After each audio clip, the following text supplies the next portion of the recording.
Hello दोस्तों, the tax blueprint में आपका स्वागत है। I welcome you to my YouTube channel the tax blueprint. आज हम इसमें पेरोल प्रोसेसिंग सीखने वाले हैं, कंप्लीट पेरोल प्रोसेसिंग। एक्सेल से हम ये डाटा टैली में कॉन्फ़िगर करेंगे, टैली में आपकी अटेंडेंस कैलकुलेट करेंगे, टैली में सैलरी कैलकुलेट होगी, साथ साथ टीडीएस भी टैली में कटेगा। तो अब चलते हैं टैली में एक एक करके।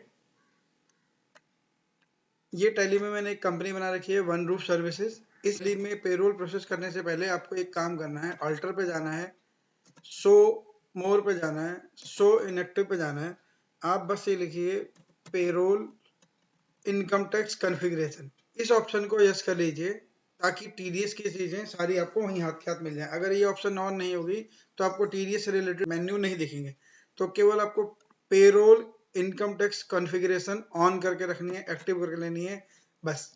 अब एक एक करके इसमें एम्प्लॉय, पे हेड सब क्रिएट करते हुए चलते। तो अब हम क्या कर रहे हैं, क्रिएट पे कर रहे हैं, एम्प्लॉय पे चल रहे हैं। हम एम्प्लॉय क्रिएट करते हुए ही पे हेड भी क्रिएट कर सकते हैं। तो हम यहीं पे इसीलिए पहले एम्प्लॉय क्रिएट कर रहे हैं, यहीं से पे हेड भी क्रिएट करेंगे। तो एक एक करके चलते हैं। ये मेरे पास एक एम्प्लॉय है, Garvit primary. Date of joining, employee की डेट ऑफ ज्वाइनिंग यहाँ पर दी हुई है 1 अगस्त 2020।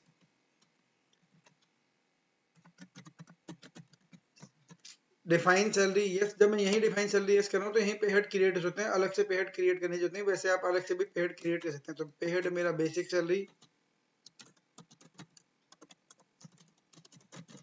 Basic salary. Earning for employee होती है, फिक्स रहता है, इनडायरेक्ट एक्सपेंस है, नेट सैलरी को इफेक्ट करेगा। इसका मतलब होता है कि नंबर ऑफ डेज के साथ नेट सैलरी वेरी करेगी। बेसिक सैलरी पे स्लिप में नाम आएगा। ग्रेजुटी के लिए बेसिक सैलरी कैलकुलेट होती है, काम आती है। अब यहाँ पे देखिए, जो मैंने बाहर payroll configuration income tax configuration on करा था, उसकी वजह से set alter income tax detail yes आने लगे। तो आप इसे यस कीजिए। अब आपसे पूछ रहा है ये क्या चीज़ है, ये बेसिक सैलरी है मेरी। बेसिक सैलरी टैक्स निकाल कैलकुलेट करना है on projected value. Projected value का मतलब है आप 11 महीने प्रोजेक्टेड वैल्यू पे निकालेंगे।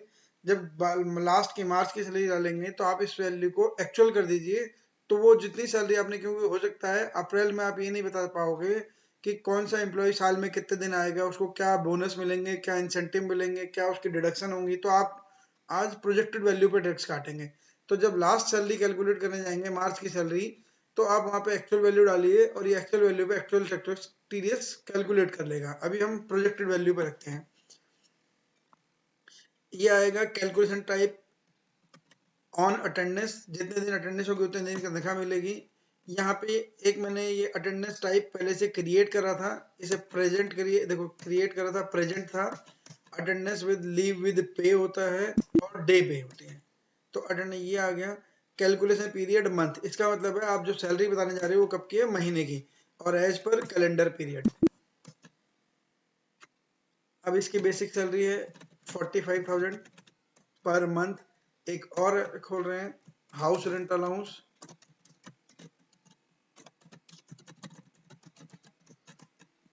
अर्निंग फॉर एम्प्लॉय है, फिक्स्ड रहेगी, कंपनी के लिए इनडायरेक्ट एक्सपेंस है, नेट सैलरी को इफेक्ट करेगा। हाउस रेंट अलाउंस है, ग्रेजुटी के काम नहीं आता है, इनकम टैक्स कैलकुलेशन के लिए काम आएगा। Set alter income tax detail, इसे यस कीजिए। अब यहाँ से हाउस रेंट अलाउंस सेलेक्ट कर लीजिए। ये रहा हाउस रेंट अलाउंस, ये सिलेक्ट कर लिया। प्रोजेक्टेड वैल्यू पे रहेगा, ऑन अटेंडेंस रहेगा, प्रेजेंट होने पे मिलेगा, मंथ पे आएगा, कैलेंडर पीरियड। ये एच आर ए आ गया। इसका एच आर ए देखिए, एच आर ए है 18,000 रुपये। इसके अलावा है अदर अलाउंस, क्रिएट कर लीजिए other allowance. Earning for employee fixed, indirect expense, net salary effective होगी। अदर अलाउंस पे स्लिप में नाम अदर अलाउंस ही आएगा। ग्रेजुटी के काम नहीं आता है कैलकुलेट के लिए, इनकम टैक्स कॉन्फ़िगरेशन के लिए आएगा। तो ये है अदर अलाउंस फुल्ली टैक्सेबल। जैसा भी हो, अगर फुल्ली टैक्सेबल है तो फुल्ली टैक्सेबल लिख सकते हो, फुल्ली एग्जम्प्ट है एग्जम्प्ट लिख सकते हो, जो अलाउंस कंपनी दे रही है। तो प्रोजेक्टेड वैल्यू मैंने आपको बताई दिया कि पूरे 11 महीने हम कैलकुलेशन प्रोजेक्टेड वैल्यू पर रखेंगे। ऑन अटेंडेंस, अटेंडेंस के साथ कम ज्यादा होगा। अटेंडेंस विद लीव विद पे तनख्वाह बनती है। मंथ की value as per calendar period, इसका मतलब है कि जिस महीने में 31 दिन होंगे उस महीने में वो 31 से मल्टीप्लाई डिवाइड करेगा, जिस महीने में 30 दिन होंगे वो 30 से डिवाइड करेगा कैलकुलेशन के लिए। कंट्रोल ए। इसका अदर अलाउंस है 12,000 रुपये। अब यहाँ पे एक हेड और खोल रहा हूं मैं, paid TDS on salary, TDS on salary. अब ये एम्प्लॉय की स्टेचुरी डिडक्शन होती है, इनकम टैक्स होता है। ये TDS इनकम टैक्स का पार्ट है, कंपनी के लिए करंट लाइबिलिटी होगी ये, current liability. Effect net salary, हाँ नई सैलरी कम हो जाएगी उसकी डेफिनेटली, पे स्लिप में उसका नाम TDS ऑन सैलरी आएगा। मंथ पे है, यहाँ पर आपको अमाउंट नहीं डालना होता, अमाउंट टैली कैलकुलेट करेगा बस TDS ऑन सैलरी को। ये आ गया। अब चलते हैं, यहाँ पे एम्प्लॉय का नंबर, सीरियल नंबर 1 है। डेजिग्नेशन एम्प्लॉय का यहाँ से डाल दे, ये दे रखा है मार्केटिंग मैनेजर, तो डेजिग्नेशन हमने डाल दिया मार्केटिंग मैनेजर। फंक्शन डाल सकते हो sales and marketing. Location, gender, ये एम्प्लॉय की अदर डिटेल है, date of birth, blood group, ये एम्प्लॉय की पर्सनल डिटेल है, इनका कैलकुलेशन से कोई लेना देना नहीं है, लेकिन रिपोर्ट फ्यूचर में काम आ सकती है इन्फॉर्मेशन, ये वो है। अब यहाँ पे देखना ये है कि इसने ओल्ड रिजिम सिलेक्ट किया है, तो हम यहाँ पे ओल्ड रिजिम लिख देंगे। रेगुलर रिजिम, अभी टैली रेगुलर रिजिम बोल रहा है ओल्ड को, और न्यू को 115 BSE ही बोल रहे हैं, तो ओल्ड रिजिम। यहाँ पे एम्प्लॉय का पैन नंबर देना बहुत जरूरी है, ये पैन नंबर दे दिया।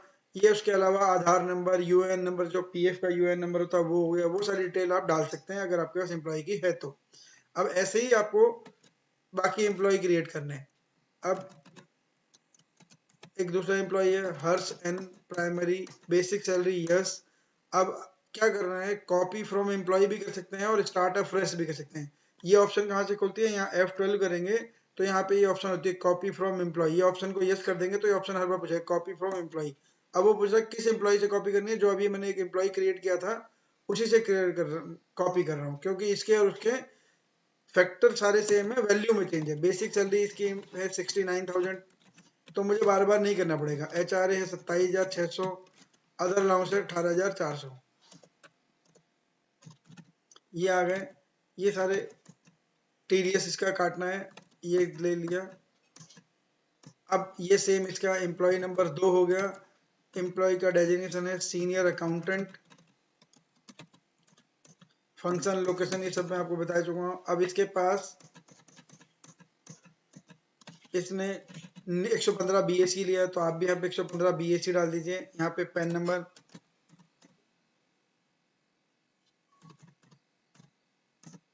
ये पैन नंबर डाल दिया, कंट्रोल लेके सेव कर दीजिए।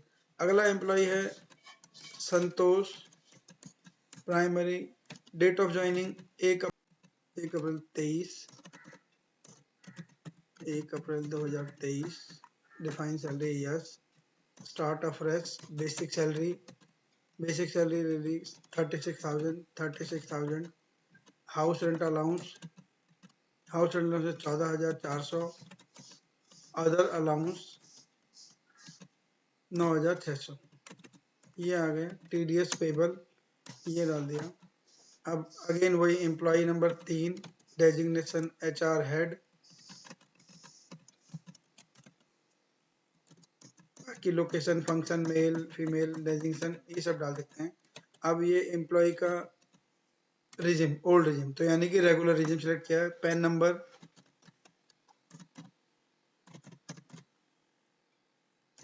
ये पैन नंबर डाल दिया। अगर लास्ट एक और एम्प्लॉय है शिव्यांश, ये आ गया एम्प्लॉय। डेट ऑफ ज्वाइनिंग शिव्यांश की है 1 अप्रैल 24, define salary yes, start of fresh, basic salary 1,20,000,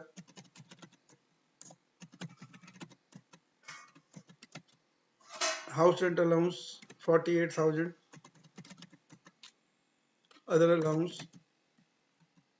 32,000।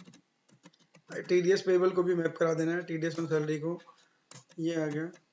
अब एम्प्लॉय नंबर 4, डेजिग्नेशन CFO, बाकी पर्सनल डिटेल।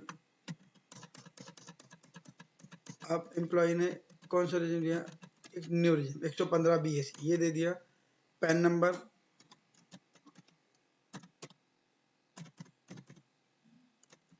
ये पैन नंबर डाल दिया। अब ये सारे एम्प्लॉय क्रिएट हो चुके हैं।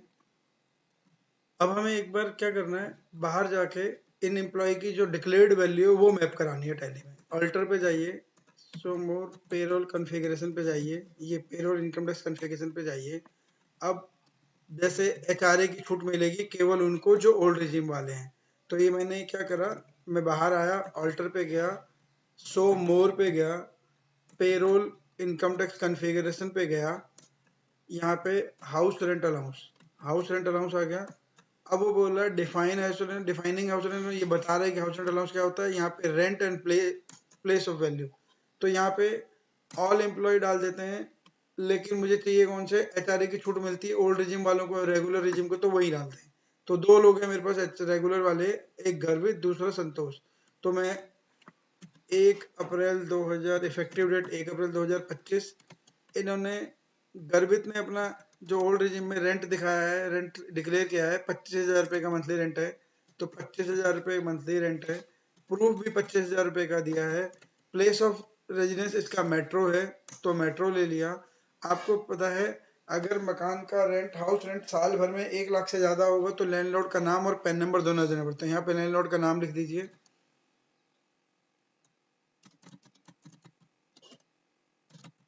यहाँ पे लैंडलॉर्ड का पैन नंबर चाहिए होता है। 1 लाख से ज्यादा अगर साल का रेंट होगा तो लैंडलॉर्ड का पैन नंबर भी देना पड़ेगा। यहाँ पे पैन नंबर मांग रहा है वो,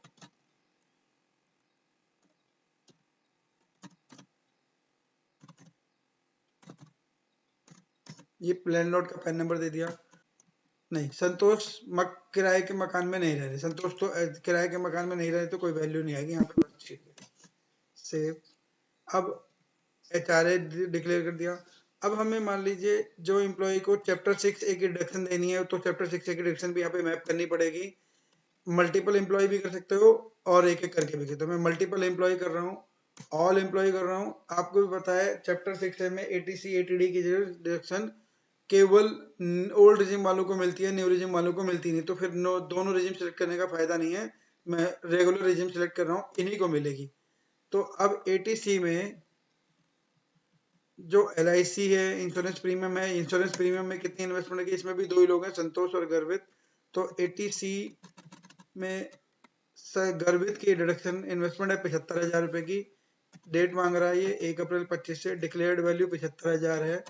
प्रूफ जो है, मान लीजिए प्रूफ अभी दिया है 60,000 रुपए का कि मैं 15,000 और कर दूंगा इन्वेस्टमेंट। कई बार एम्प्लॉय ऐसा होता है कि एकदम बाद में इन्वेस्टमेंट कर देंगे। अब चलते हैं संतोष में। संतोष के केस में एटीसी में 30,000 रुपए की वैल्यू है, 1 अप्रैल 2025 की डिक्लेयर्ड वैल्यू है 30,000। डिक्लेयर्ड भी प्रूफ भी दोनों बराबर है, तो सेव कर दिया। अब इसे सेव करके बाहर आ जाइए, अब और बाहर आ जाइए एक बार। अब आपको 80 चैप्टर 6A में 80D की डिडक्शन देनी है, 80D ये रहा। यहाँ पे मल्टीपल एम्प्लॉय और सिंगल एम्प्लॉय आप ऑल कर लीजिए, लेकिन रेगुलर रिजिम लेना है क्योंकि न्यू रिजिम वालों को 80D की छूट मिलती नहीं है। तो 80D में आता है मेडिक्लेम इंश्योरेंस। तो 1 अप्रैल से अदर्स का, सीनियर सिटीजन की हम मान रहे हैं, अभी फिलहाल कोई सीनियर सिटीजन इसमें कवर्ड नहीं है। तो गर्वित ने मेडिक्लेम प्रीमियम दी है 15,000 रुपये, 15,000 रुपये। डिक्लेयर्ड वैल्यू भी 15,000 ही है। क्वालिफाइंग अमाउंट 15,000 ही हो, क्योंकि 25,000 मैक्सिमम दी है, but it can not exceed the actual premium paid. तो 1,25,000 अदर्स। संतोष के केस में मेडिक्लेम की प्रीमियम है 26,000 रुपये की, 26,000 रुपये की मेडिक्लेम प्रीमियम है, 26,000 ही डिक्लेयर्ड वैल्यू है, प्रूफ भी उसी का दिया है। और लेकिन एलिजिबिलिटी कितने आई, 25,000, क्योंकि 80D में मैक्सिमम नॉन सीनियर सिटीजन के लिए 25,000 रुपये। कंट्रोल ए सेव कर दीजिए और बाहर आ जाइए। अब बाहर आके अब आपने एम्प्लॉय क्रिएट कर लिए, सैलरी डिफाइन कर दी, एटीसी एटीडी की डिडक्शन वहाँ अटैच करा दी है। अब हम चलते हैं पेरोल प्रोसेसिंग पे। तो हमने ये सारे काम अभी तक कर दिए, पेरोल प्रोसेसिंग पे चलना है। सिंपल, आगे का काम सिंपल है। मैं 30 अप्रैल 2025 को अटेंडेंस लगाने जा रहा हूँ। तो पेरोल के लिए मुझे F10 पे जाना पड़ेगा पहले अटेंडेंस लगाने के लिए। ये अटेंडेंस वाउचर है, कंट्रोल F करेंगे यहाँ पर आके तो ऑटोमेटिक अटेंडेंस फिल हो जाएगी, अटेंडेंस ऑटो फिल। अप्रैल के महीने की सभी एम्प्लॉय की अटेंडेंस लगा रहे हैं। प्रेजेंट लगाई है हमने। डिफॉल्ट वैल्यू अप्रैल में 30 दिन होते हैं, आप यहाँ पे डिफॉल्ट वैल्यू 30 दिन कर दीजिए, जिस एम्प्लॉय के नंबर ऑफ डेज कम ज्यादा होंगे बाद में चेंज कर सकें। तो जैसे यहाँ पे देखिए अब ये इनकी अटेंडेंस लगी है एम्प्लॉय की, गर्वित पूरे 30 दिन आया, ठीक है। हर्ष 28 डेज प्रेजेंट वर्किंग डेज है 28 हर्ष के, संतोष के वर्किंग डेज 30 है पूरे, और शिव्यांश के 25 वर्किंग डेज है। तो ये इनकी अटेंडेंस हमने एक्चुअल लगा दी, पहले हमने डिफॉल्ट वैल्यू लगाई, अब हम एक्चुअल लगा रहे हैं। तो ये लिख दीजिए नरेशन बाई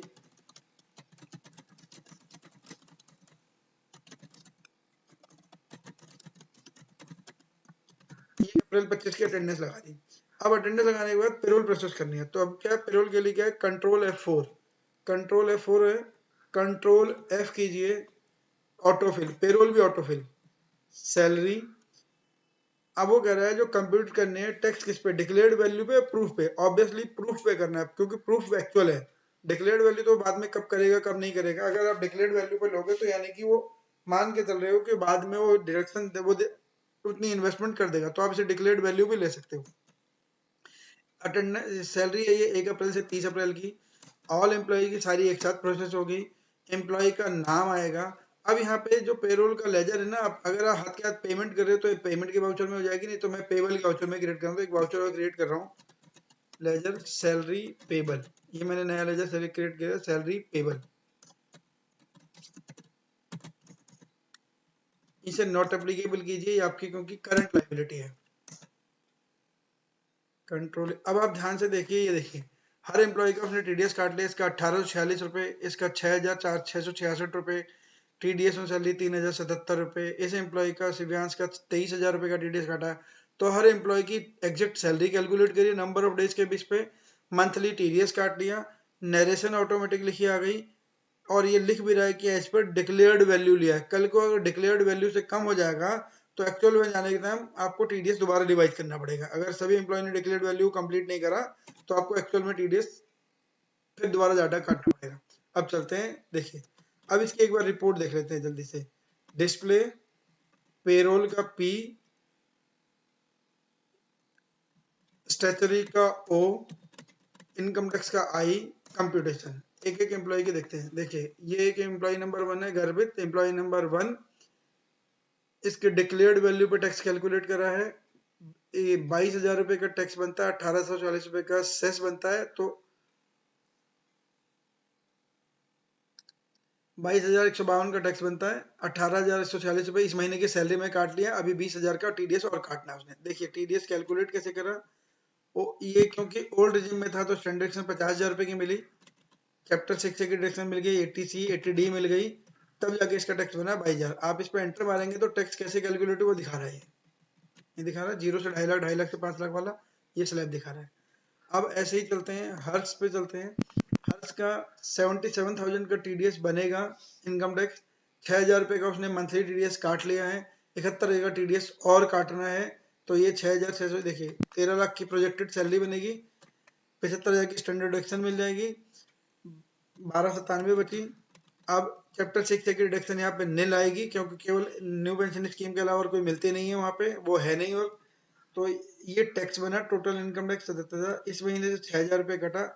जब टोटल पे आप एंटर मारोगे तो फॉर्मूला दिखा देगा, ये देखिए 0 से 4 लाख, 4 लाख से 8 लाख, 8 लाख से 12 लाख, वो वाले स्लैब पे टीडीएस काट रहा है आपका, टीडीएस इंक्लूडिंग सेस, क्योंकि सैलरी का टीडीएस कंप्लीट करता है, सेस के साथ करता है।